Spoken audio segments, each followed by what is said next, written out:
Hello बच्चों, अभी हम एक नया टॉपिक आज पढ़ेंगे जो कि परीक्षा में बहुत पूछा जाता है। इस बार की भी हरियाणा बोर्ड की परीक्षा में ये प्रश्न पूछा गया था। बहुत ही इम्पोर्टेंट प्रश्न है, तो इसको ध्यान से समझना कि मांग की कीमत लॉज को प्रभावित करने वाले कौन से तत्व हैं, कौन से वो कारक हैं जो मांग की कीमत लॉज को प्रभावित करते हैं। बच्चों, इसमें कंफ्यूज नहीं होना है। पहले हमने एक बार पढ़ा था कि वस्तु की मांग को प्रभावित करने वाले तत्व, मांग को प्रभावित करने वाले तत्व, उनसे कंफ्यूज नहीं होना है। यहां पर मांग की लोच यानी कीमत अगर बढ़ती है तो उसकी मांग में कितना परिवर्तन होता है, मांग की लोच वो किन तत्वों पर निर्भर करती है। दोनों अलग अलग प्रश्न है, दोनों में कंफ्यूज नहीं होना है, इनको ध्यान से समझना। तो जो मांग की कीमत लोच है वो किन तत्वों पर निर्भर करती है, कौन से ऐसे तत्व हैं जो उसको प्रभावित करते हैं जिससे कि लोच कम या अधिक होती है। तो सबसे पहला जो तत्व है वो है वस्तु की प्रकृति, यानी वस्तु किस प्रकार की है, कैसी वस्तु है, उसके ऊपर बहुत निर्भर करता है कि उसकी जो कीमत लोच है वो कैसी होगी। जैसे वस्तु अनिवार्य वस्तु हो सकती है, जो कि जैसे नमक है, मिट्टी का तेल है, माचिस है, इस तरह की जो वस्तुएं हैं जो हमारे लिए बहुत जरूरी हैं, अनिवार्य हैं। तो इस तरह की जो अनिवार्य वस्तुएं होंगी उनकी जो कीमत लोच होगी वो कम लोचदार होगी। यानी कीमत अगर बढ़ती है तो उसकी मांग बहुत ज्यादा कम नहीं होगी, या कीमत घटती है तो उसकी मांग बहुत ज्यादा नहीं बढ़ जाएगी। यानी उसकी मांग में कीमत के घटने या बढ़ने का बहुत ज्यादा प्रभाव नहीं पड़ेगा, परिवर्तन नहीं होगा। इसको हम बोलते हैं कम लोचदार। बिल्कुल बेलोचदार नहीं, कम लोचदार, यानी कम प्रभाव पड़ता है। जो विलासिता की वस्तुएं होती हैं, जो विलासिता की वस्तुएं होती हैं, जैसे एयर कंडीशन वगैरह है, तो एयर कंडीशनर वगैरह है, इस तरह की जो वस्तुएं होती हैं जो विलासिता की हैं, या महंगे सोफे हो गए, इस तरह की जो वस्तुएं हैं उनकी जो मांग की लोच होती है वो अधिक लोचदार होती है। यानी उनकी कीमत अगर बढ़ जाएगी तो उनकी मांग काफी कम हो जाएगी, और अगर कीमत कम हो जाती है तो उनकी मांग ज्यादा बढ़ जाएगी, ये अधिक लोचदार होती है। तीसरे प्रकार की जो वस्तुएं हैं वो आरामदायक वस्तुएं। आरामदायक वस्तुओं में जैसे हम सीलिंग फैन, पंखे को बोल सकते हैं, कूलर को बोल सकते हैं, भाई आराम मिलता है, ये आरामदायक वस्तुएं हैं। तो इनकी जो कीमत लोच होती है वो औसत दर्जे की लोच होती है। औसत दर्जे का मतलब है कि ना तो बहुत ज्यादा लोचदार है, ना ही बहुत कम लोचदार है, औसत दर्जे की। यानी थोड़ा सा उसकी कीमत बढ़ने पर मांग पर प्रभाव तो पड़ता है, या कीमत घटने पर मांग पर प्रभाव पड़ेगा, लेकिन उतना ज्यादा या उतना कम नहीं। औसत दर्जे की जो लोच है वो होगी आरामदायक वस्तु में। कई बार वस्तुनिष्ठ प्रश्नों में ये पूछ लिया जाता है कि भाई अनिवार्य वस्तुओं की मांग की जो कीमत लोच है वो कैसी होगी, तो आपको बताना है जैसे कम लोचदार। या विलासिता की वस्तुएं होंगी तो उनकी मांग की लोच कैसी होगी, अधिक लोचदार। आरामदायक जो वस्तुएं हैं उनकी मांग की लोच क्या है, औसत दर्जे की है। इसी में जो चौथी प्रकार की वस्तुएं पूरक वस्तुएं। पूरक वस्तुएं क्या होती है, हम पहले ही पढ़ चुके हैं, यानी जो मिलकर मांग को पूरा करती हैं। दो वस्तुएं या दो से अधिक वस्तुएं जो होती हैं जो मिलकर मांग को पूरा करती है, जैसे पेट्रोल और कार, ये एक दूसरे की पूरक वस्तुएं हैं। तो पूरक वस्तुओं के संबंध में जो मांग होती है वो बेलोचदार होती है। जैसे कार और पेट्रोल का ही उदाहरण हम लें, यदि पेट्रोल की कीमतें बढ़ रही हैं तो उसकी मांग पर कोई प्रभाव नहीं पड़ेगा। यदि कारों की कीमतें नहीं बढ़ी हैं और कारों की कीमत स्थिर है, या कारों की कीमत जो है वही के वही है, लोगों के पास कारें हैं तो पेट्रोल वो खरीदेंगे, उस पर कोई प्रभाव नहीं पड़ेगा। तो जो पूरक वस्तुएं हैं उनकी मांग जो है वो बेलोचदार होती है, उनकी लोच। तो ये हम वस्तु की प्रकृति, यानी किस प्रकार की वस्तुएं हो सकती हैं और उनकी कैसी मांग होगी, कैसी मांग की लोच होगी। दूसरा जो है कारक मांग की कीमत लोच को प्रभावित करने वाला, वो है हमारा स्थानापन्न वस्तुओं की उपलब्धता। यानी ऐसी वस्तुएं जिनके स्थानापन्न होते हैं, अब ये भी हम पढ़ चुके हैं स्थानापन्न क्या होते हैं, कि एक वस्तु की जगह दूसरी वस्तु का प्रयोग जब हम कर सकते हैं तो वो उसकी स्थानापन्न होगी। जैसे कोका कोला, पेप्सी एक दूसरे की स्थानापन्न होगी, चाय, कॉफी एक दूसरे की स्थानापन्न होगी। तो इस प्रकार की जो स्थानापन्न वस्तुएं होती हैं, तो उनकी जो उपलब्धता है, यदि उपलब्धता है, उनकी स्थानापन्न वस्तुएं हैं, अवेलेबल हैं मार्केट में, तो उनकी मांग अधिक लोचदार होगी। क्या होगी? अधिक लोचदार होगी। यानी स्थानापन्न वस्तुएं अगर उसकी उपलब्ध हैं, जैसे चाय और कॉफी का ही एग्जांपल हम लेते हैं, यदि चाय की स्थानापन्न वस्तु कॉफी बाजार में उपलब्ध है, यदि चाय की कीमत बहुत ज्यादा बढ़ जाएगी तो क्या होगा? उसकी मांग कम हो जाएगी। क्यों? क्योंकि उसके स्थानापन्न उपलब्ध है, वहां से लोग दूसरी तरफ शिफ्ट हो जाएंगे, तो उसकी क्या होगी? लोच जो है अधिक लोचदार होगी। और यदि किसी वस्तु के स्थानापन्न उपलब्ध नहीं है, स्थानापन्न उपलब्ध नहीं है, एग्जाम्पल हम जैसे ले लेते हैं, भाई कागज है, लिखने के लिए हमें कागज चाहिए, कोई क्लॉथ सब्स्टिट्यूट स्थानापन्न इसका बहुत ज्यादा मार्केट में अवेलेबल नहीं है, तो इसके अगर रेट भी बढ़ जाएंगे तो भी हमें कागज खरीदना ही है। या हमारी जो किताबें हैं जिनको आप पढ़ते हैं, बहुत ज्यादा इसका स्थानापन्न नहीं है, तो यदि इनकी कीमत बढ़ जाएगी तो भी हमें इनको खरीदना है। तो जिन वस्तुओं के स्थानापन्न नहीं है, उपलब्ध नहीं है, उनकी जो मांग की लोच होगी वो कम लोचदार होगी, कम लोचदार होगी। तीसरा जो तत्व है, जो कारक है, विभिन्न उपयोग। यानी ऐसी वस्तुएं जिनके विभिन्न उपयोग हैं, एक से अधिक उपयोग हैं, तो उन जो वस्तुओं की मांग है वो अधिक लोचदार होगी। उनकी मांग क्या होगी? अधिक लोचदार होगी। जिन वस्तुओं के एक से अधिक उपयोग हैं, उन वस्तुओं की मांग जो है वो अधिक लोचदार होगी। जैसे आप बिजली का एग्जाम्पल ले सकते हैं, दूध का एग्जाम्पल ले सकते हैं, इनके विभिन्न उपयोग हैं। और भी बहुत सारी वस्तुएं हैं जिनके विभिन्न उपयोग हैं।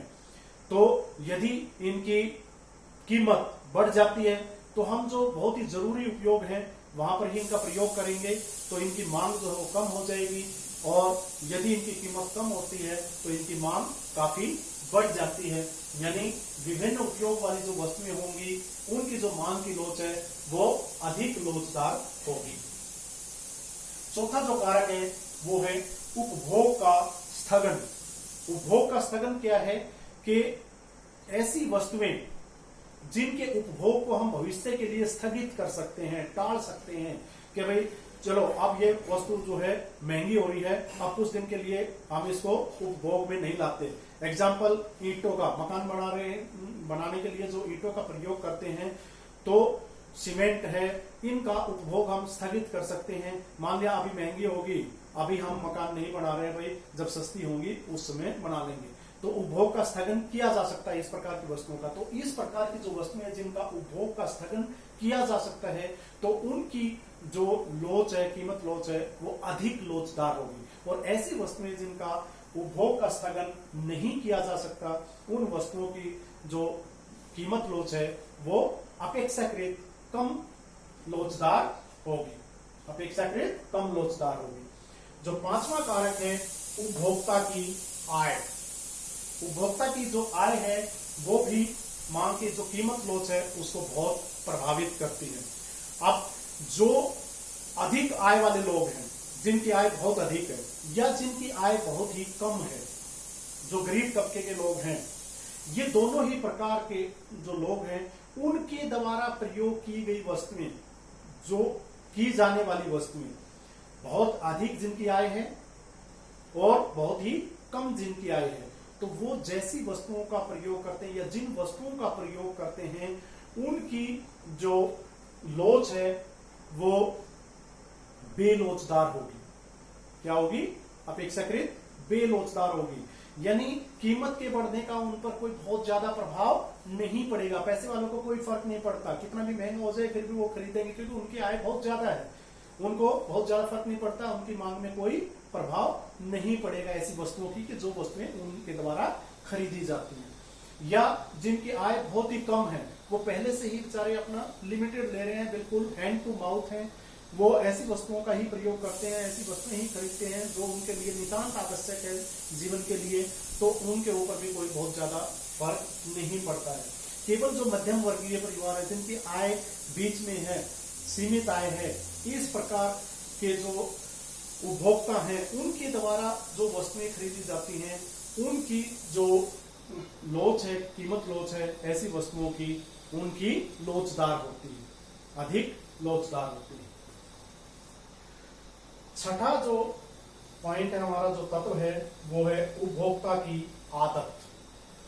यानी ऐसी वस्तुएं जिनकी उपभोक्ता को आदत पड़ चुकी है, बीड़ी है, सिगरेट है, पान है, मसाला है, उपभोक्ता को जिनकी आदत पड़ चुकी है, तो इस प्रकार की जो वस्तुएं हैं उनकी जो कीमत लोच होगी वो बेलोचदार होगी। यानी उस पर कीमत के बढ़ने का मांग पर कोई बहुत ज्यादा प्रभाव नहीं पड़ता है। यानी उपभोक्ता की आदत जिन वस्तुओं की पड़ चुकी है उनकी जो कीमत लोच होगी वो बेलोचदार होगी अपेक्षाकृत। जो सातवां हमारा तत्व है मांग की कीमत लोच को प्रभावित करने वाला, वो है कि किसी भी वस्तु पर खर्च की जाने वाली आय का अनुपात। यानी हमारी कुल आय जो है उसका कितना भाग हम उस वस्तु पर खर्च कर रहे हैं, ये जो है उस वस्तु की लोच को, मांग को प्रभावित करता है। वस्तु की मांग की लोच को प्रभावित करता है। यदि हम अपनी आय का बहुत थोड़ा सा भाग उस वस्तु पर खर्च करते हैं तो उसकी जो कीमत लोच है वो अपेक्षाकृत बेलोचदार होगी या कम लोचदार होगी। उस पर कोई बहुत ज्यादा फर्क नहीं पड़ेगा। जैसे हम माचिस लेते हैं, जैसे हम कोई टूथपेस्ट यूज करते हैं, अखबार लेते हैं, घर में सुई लेके आते हैं, धागा लेके आते हैं, तो ये इतनी छोटी छोटी चीजें हैं कि हमारी जो कुल आय है उसका एक बहुत छोटा सा भाग इसके ऊपर खर्च होता है। तो इनकी कीमत बढ़ने पर भी इनकी मांग पर कोई बहुत ज्यादा फर्क नहीं पड़ेगा, तो अपेक्षाकृत बेलोचदार मांग होगी। इसके विपरीत ऐसी वस्तुएं जिन पर हम अपनी आय का एक बहुत बड़ा भाग खर्च करते हैं, आय का एक बहुत बड़ा भाग खर्च करते हैं, जैसे हमने एसी खरीदना है, गाड़ी खरीदनी है, तो हमारी आय का एक बहुत बड़ा भाग इसमें जाता है। तो ऐसी वस्तुओं की जो मांग की कीमत लोच है वो अधिक लोचदार होगी। क्या होगी? अधिक लोचदार होगी। यानी उसकी कीमत अगर बढ़ेगी तो उसकी मांग कम होगी, काफी कम होगी। जो हमारा आठवां तत्व है वो है कीमत स्तर। कीमत स्तर, यदि किसी वस्तु का कीमत स्तर काफी ऊंचा है तो ऊंचे कीमत स्तर पर क्या होगा? मांग की जो लोच है वो अधिक होगी। कीमत स्तर ऊंचा है तो वहां पर मांग की जो कीमत लोच है वो अधिक होगी, और यदि वस्तुओं की कीमत स्तर जो है वो नीचे है तो वहां पर अपेक्षाकृत कम लोचदार होगी। यानी जब कीमत स्तर ऊंचा है, वस्तुएं काफी महंगी हैं, तो वहां पर आपकी मांग की लोच अधिक लोचदार होगी। वस्तु की जो कीमत लोच है वो अधिक लोचदार होगी, और कीमत स्तर अगर कम है तो कम लोचदार होगी। समय अवधि हमने पहले ही पढ़ा, अल्पकाल और दीर्घकाल, तो ये भी जो है मांग की कीमत लोच को प्रभावित करती हैं। हमने पहले भी ये जाना है कि अल्पकाल में क्या होता है। अल्पकाल में क्या होता है कि केवल कुछ ही साधन या एक ही साधन परिवर्तनशील होता है, और हम जो है पूर्ति को एकदम से नहीं बढ़ा सकते हैं। उसको हम उस समय जो मांग की कीमत लोच है वो बेलोचदार होगी। अल्पकाल में क्या होगा? बेलोचदार होगी। यानी उस समय अल्पकाल, अब हम यहाँ पर उपभोक्ता की दृष्टि से अगर देखेंगे तो अल्पकाल में उपभोक्ता क्या है? अपनी आदतों को नहीं बदल सकता है। अल्पकाल में उपभोक्ता अपनी आदतों को नहीं बदल सकता है। उसको जिन वस्तुओं की आदत है तो वो वस्तुएं वो खरीदेगा ही, चाहे उनकी कीमत बढ़ जाए। तो उसमें क्या होगा? अल्पकाल में ऐसी वस्तुएं जिनको उपभोक्ता की आदत लग चुकी है तो उनकी मांग जो है अल्पकाल में वो क्या रहेगी? बेलोचदार उसकी मांग रहेगी, बेलोचदार उसकी कीमत लोच होगी। और समयावधि अगर लंबी होगी, दीर्घकाल है, तो अपेक्षाकृत कम लोचदार, अपेक्षाकृत अधिक लोचदार होगी।